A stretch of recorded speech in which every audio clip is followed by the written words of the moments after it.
Jubbal Kotkhai seat पर उपचुनाव के लिए तैयारी पूरी हो चुकी है। इस सीट पर करीब 80,000 मतदाता अपने मताधिकार का इस्तेमाल करेंगे। क्या कुछ है तैयारी, दिखाते हैं इस रिपोर्ट में। भले ही कभी दो जगह से चुनाव लड़ने वाले पूर्व मुख्यमंत्री वीरभद्र सिंह जुब्बल कोटखाई से चुनाव हार गए हों, लेकिन इसे कांग्रेस की परंपरागत सीट माना जाता रहा है। यहां से कांग्रेस के दो पूर्व मुख्यमंत्री ठाकुर रामलाल और पूर्व मुख्यमंत्री वीरभद्र सिंह चुनाव लड़ चुके हैं। इस सीट को ठाकुर रामलाल के दबदबे की सीट माना जाता रहा है। उनके बाद ठाकुर रामलाल के पोते रोहित ठाकुर यहां से चुनाव लड़ते रहे और 2 बार चुनाव भी जीते। चुनाव में उन्हें अपने चिर प्रतिद्वंदी नरेंद्र बरागटा से हार का मुंह देखना पड़ा।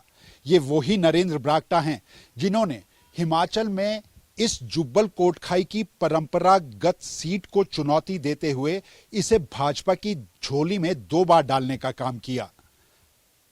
बीता विधानसभा चुनाव भी नरेंद्र बरागटा से ही रोहित ठाकुर हारे थे और उनके निधन के बाद इस सीट पर उपचुनाव हो रहा है। त्रिकोणीय मुकाबला इस बार है। नरेंद्र बरागटा के बेटे निर्दलीय चुनाव लड़ रहे हैं। बगावत उन्होंने भाजपा से की है और ऐसे में इस त्रिकोणीय मुकाबले का नतीजा क्या रहेगा, इस पर सबकी नजरें टिकी हैं। मंडी के साथ जुब्बल कोटखाई हॉट सीट बन गया है और तीसरे नंबर पर कौन रहेगा, इसको लेकर जुब्बल कोटखाई में शर्तें लग रही हैं।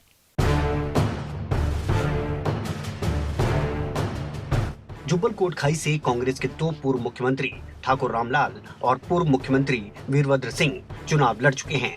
इस सीट को ठाकुर रामलाल के दबदबे की सीट माना जाता रहा है। उनके बाद ठाकुर रामलाल के पोते रोहित ठाकुर यहां से चुनाव लड़ते रहे हैं और 2 बार चुनाव जीत चुके हैं। चुनाव में उन्हें अपने चिर प्रतिद्वंदी नरेंद्र बरागटा से ही हार का सामना करना पड़ा था। बीते विधानसभा चुनाव में भी वो नरेंद्र बरागटा से ही हारे थे और उनके निधन के बाद इस सीट पर उपचुनाव हो रहा है। जुब्बल कोटखाई के इस उपचुनाव में कुल मतदाताओं की संख्या 70,965 है, जिनमें से 173 सर्विस वोटर्स हैं, जबकि सामान्य मतदाता 70,792 हैं। सेब बहुल इस सीट पर 35,166 पुरुष मतदाता हैं, जबकि वोट डालने वाली महिलाओं की संख्या 35,626 है। चेतन बरागटा की बीजेपी से बगावत और निर्दलीय चुनाव लड़ने की तस्वीर ने जुब्बल कोटखाई की सीट को मंडी के साथ उपचुनाव की दूसरी सबसे बड़ी और दिलचस्प हॉट सीट बना दिया है। रोहित ठाकुर और चेतन बरागटा इस चुनाव को अपने बीच मान रहे हैं। उसकी एक बड़ी वजह है कि बरागटा परिवार ने जुब्बल कोटखाई में जो बीजेपी का संगठन खड़ा किया, वो सभी चेतन बरागटा के साथ चल रहे हैं। चेतन बरागटा समेत बागी हुए करीब 3 दर्जन कार्यकर्ताओं को पार्टी विरोधी गतिविधियों के चलते 6 साल के लिए निष्कासन का भी सामना करना पड़ रहा है। इस बार जुब्बल कोटखाई सीट पर चुनाव त्रिकोणीय हो रहे हैं। इंटेलिजेंट वोटर्स के नाम से मशहूर जुब्बल कोटखाई को सेब बहुल विधानसभा सीट माना जाता है। एक ऐसी विधानसभा जहां के जागरूक मतदाताओं को हवाओं का रुख पहचानने के लिए अपने तौर पर अलग तरीके से जाना जाता है।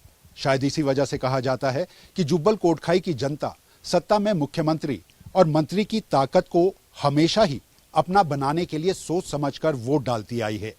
देखना यह होगा 30 अक्टूबर को यहां की जनता किसके फैसले में अपना मत देती है, क्योंकि 2 नवंबर का नतीजा यहां के 2 बड़े घराने ठाकुर रामलाल और बरागटा परिवार के किस चेहरे को वो आगे लाना चाहती है, इसका फैसला करती नजर आएगी।